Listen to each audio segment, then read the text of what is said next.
Malapit nang, ito yung sinasabi natin kanina, Jen. Malapit na, ganyan na lang, oh.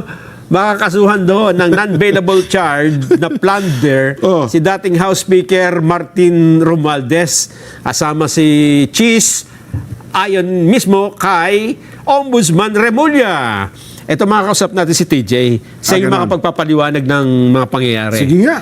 TJ Mendoza, ano bang sabi ni Ombudsman?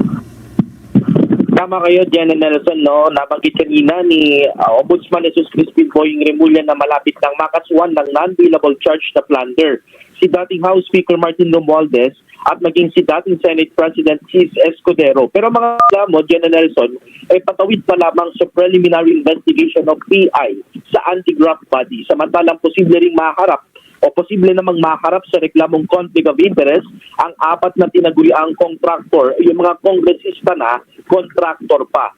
Sila ay sina Uswag Ilonggo Party List Representative James Jojo Ang, Tarlac 2nd District Congresswoman Maria Cristina Cristi Angeles, CWS Party List Representative Edwin Garjola, at si dating Senior Deputy Speaker ng Kamara na si former Congressman Dong Gonzales.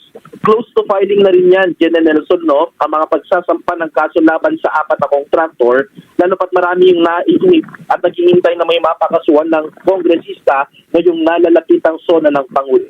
Yan ang latest mula ito sa Ombudsman. Balik sa iyo, Jen and Nelson. So gano'n daw kalapit yun? Kasi nakita namin, minumusta sa kanyang kamay. Malapit na, TJ eh. Jen and Nelson, paliwanag lang natin yung proseso, no?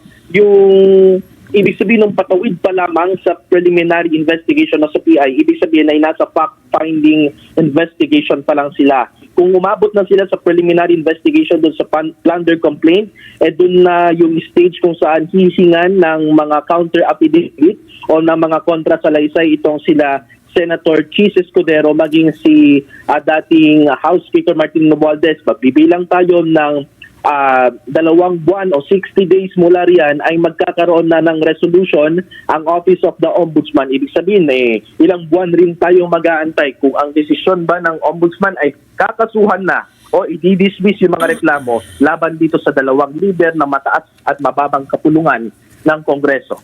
Ibig sabihin, patagal pa yan. Kasi preliminary investigation pa di ba? Samantalang yung kaso ni Senador Marcoleta, wala na, diretso na. Kulong ka agad. Diretso sa kalan. Di ba, TJ?